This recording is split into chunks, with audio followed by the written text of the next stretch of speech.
سوال من این است که یک زن وقتی در خوردیش در یک کودک وقتی 6 ماه بودگیش میگیرد از مادری که مادرش وقتی تولد میکند بیمار میشد، بیماری یک کمتر روحی که فرزندش بوغه میکند، همون دختره که میگیرد و کلام میکند.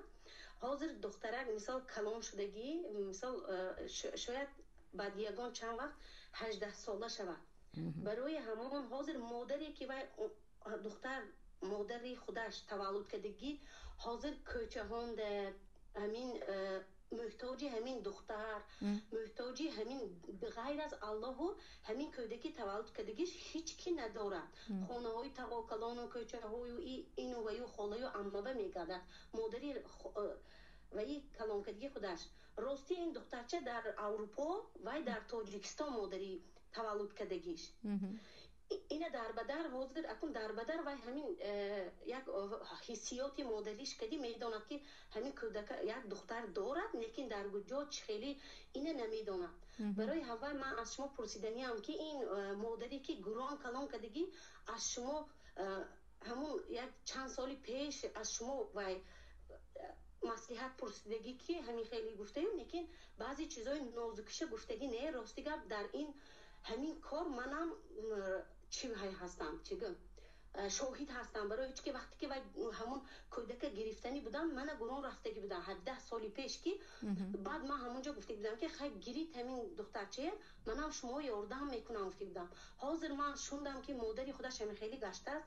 من از یک دو آدمایی که مثال مولاهایی که میدونم من سوال جوابم گرفته و یا فسادم و یا قناعت بخش نشدم چون که جوابش از شما عقیده شمایه میخواهند جواب شمایه میخواهند. برای همون من شما و این سوال دادنی هم که حاضر وای دخترچه نامش دیگر کدگی اینجا گفته ما کلام کدگی اکن فرزند خود باید کدگی لیکن اصلا شریعت چی میگه معلومه جا همین دختره که ما باید گوییم باید گویند مادرم باید بداند که این دخترک هست. این دخترک هم باید مادر زاده خودش رو شناسد.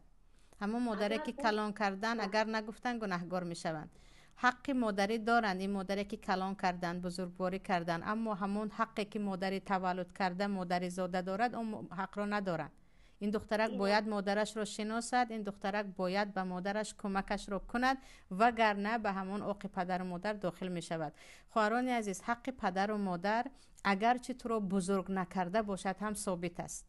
همون تولد کردنش الکی وای حق مادری دارد. همون که سبب به دنیا آمدن تو شد وای حق پدری دارد. گمان نکنید که مادر بودن حتما تو رو بزرگ کردن و خانه‌دار کردن است. این عقیده خطا است در مردم ما که میگن نه وای از مادری فقط تولد کرد خلاص. همون خودی تولد هم مرگ و زندگی است. همه مادران رو میدونن لحظه تولد کودک لحظه مرگ و زندگی یک زن است. همین که تو رو به دنیا آورد وای حق 100% مادری را دارد.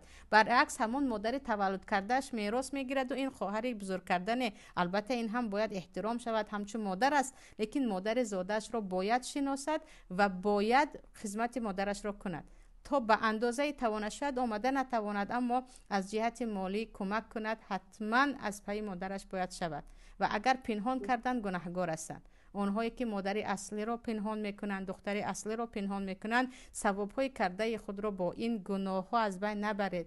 یعنی اونهایی که کودک گران کلام میکنید اونهایی که مادری ما میگویم مادری اوگای میگوین در جای ما یا گفتیم مادری غیر زاده میشوید ثوابهای کرده خود رو با پنهان کردن و دروغ گفتن به کودک هبا منصور نسازید. یعنی به ثواب نکنید. حتما باید این رو بگویند.